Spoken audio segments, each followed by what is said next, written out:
Yo! What's up, everybody? It's Superfly Fat Guy 859 coming at you again. This video is going to be for Grant, the Reptile Man. I'm not going to put his last name out there, even though his G+ / YouTube name is got his last name on it. I don't think he makes videos, so I'm not going to put a link or anything. But anyway, he liked my Facebook, and please, guys, if you haven't done that, please do so. And if you haven't added me to your Google Plus accounts, please do so.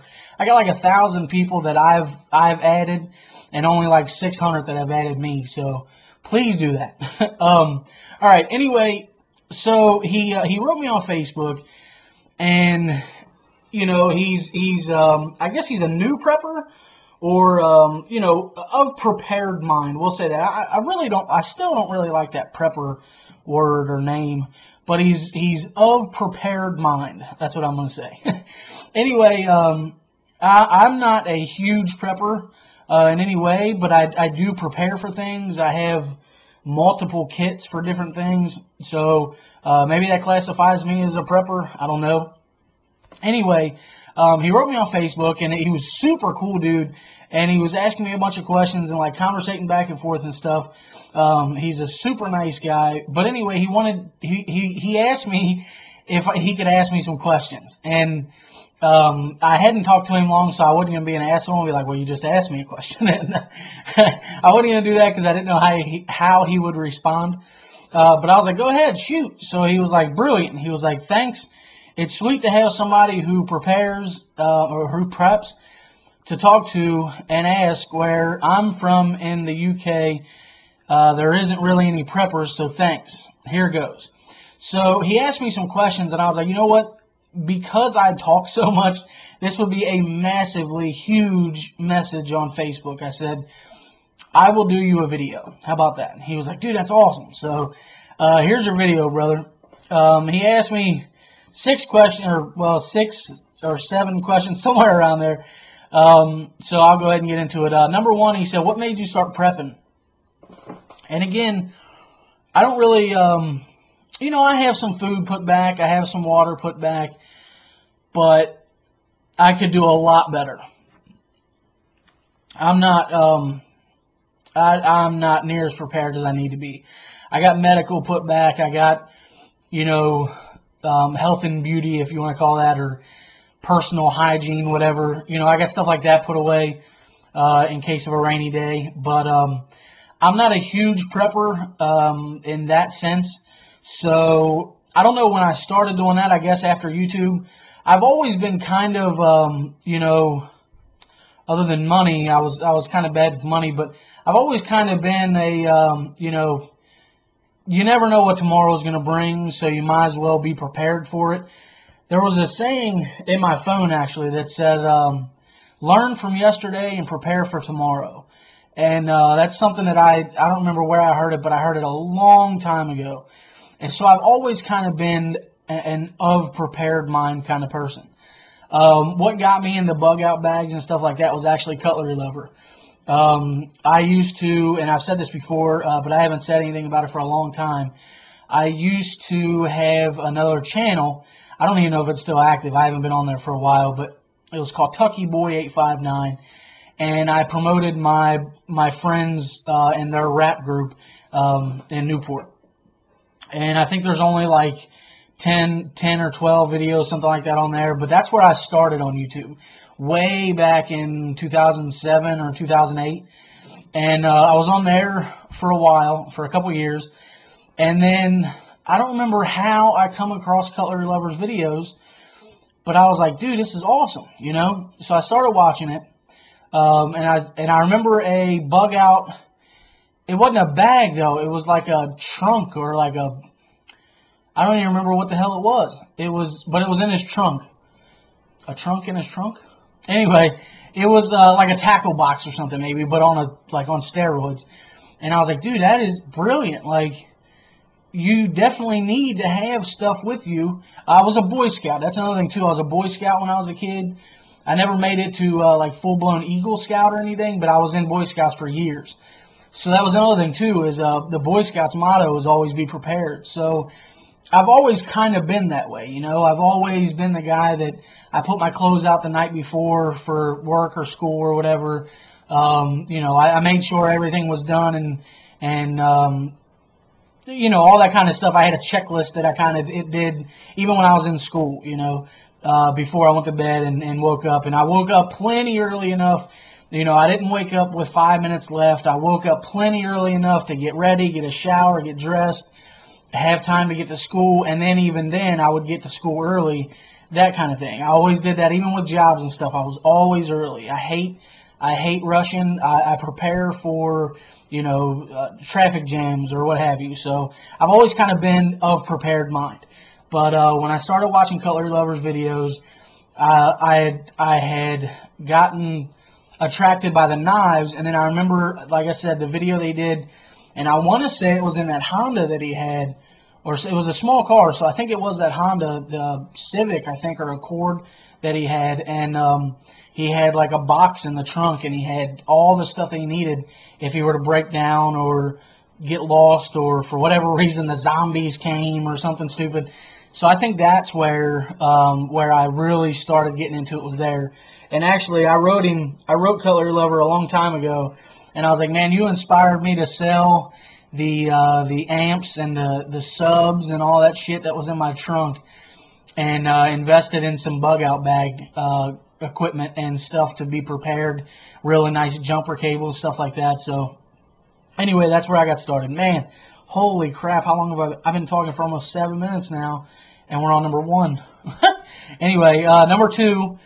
What are you preparing for, i.e., you're prepping for a disaster, say economic collapse, government?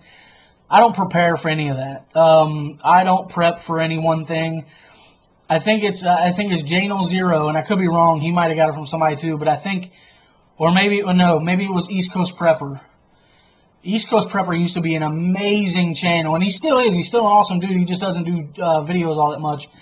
But East Coast Prepper, I think he said, it's a disruption in your everyday life. So you're preparing for a disruption in your everyday life. A death in the family, you lose your job, for whatever reason, you get kicked out of your house, or something that's a little bit more extreme, a tornado or a tsunami wherever you might live, or an earthquake, or some kind of natural disaster. Or then you have, like you said, the economic collapse, or government control, or martial law.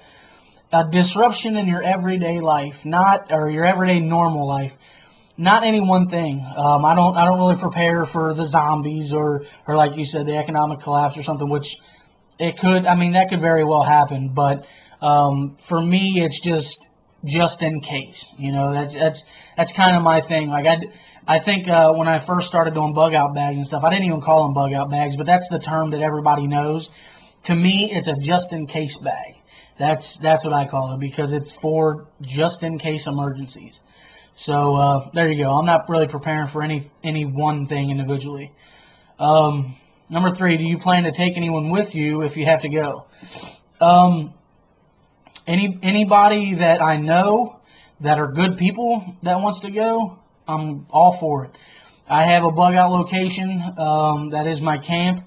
That's where I'm bugging out to. It's prime real estate for a bug out.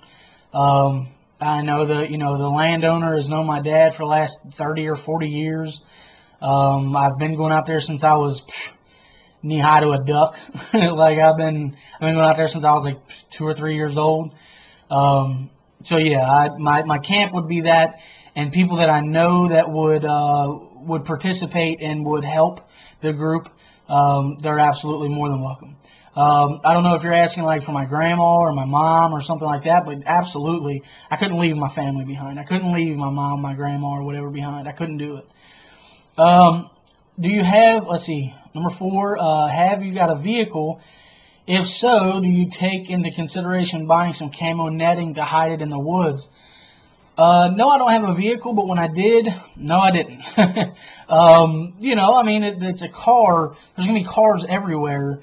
I don't really see a need for that. Plus, you know, where my camp is and stuff, it's so off the beaten path. It's at the end of a dead road, or at the end of a dead end road, and then at the end of a gravel road that disappears all. I mean, it's just out. It's literally, there's no need for that. If they find my car, they're gonna find all of us and everything. You know what I mean? Like that's. So I'm not really worried about that. Number 5, would you personally say it's best to bug out in a group of? Oh, okay. In a group of, you say 5 plus, or just have it 1 or 2 people. You got power in numbers, man.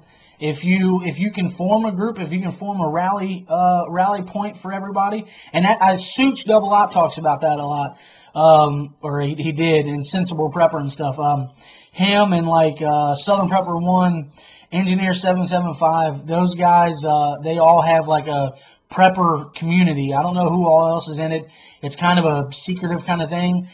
But they all have rally points. You know, they have certain times of the year where they call each other and say, hey, we're going to do it tonight. And like they'll rally up and they'll only give themselves 15 or 20 minutes to get to a rally point. And they got to have all their bug out gear and everything. They do that kind of stuff. They do those kind of drills. So I think that is excellent. I mean, like I said, you got power in numbers, but then if you also have numbers that are highly organized, you're unstoppable. And then if you got an organized group that is heavily armed and knows how to use those weapons, you're unstoppable. Now it depends on your morals which way you take that, good or bad. But I can tell you, Such and his crew are good people. So, and then it says, lastly, number 6. Do you plan on taking pets with you if you have any? I don't have any pets. My mom has pets, and if she wanted to, whatever, bug out with me, yeah, the pets are coming, because my mom is, her pets are like her kids, and she couldn't leave them behind. And I couldn't leave the 2 dogs behind either. The other animals she has, I'm not really super close to, because I haven't known them all that long.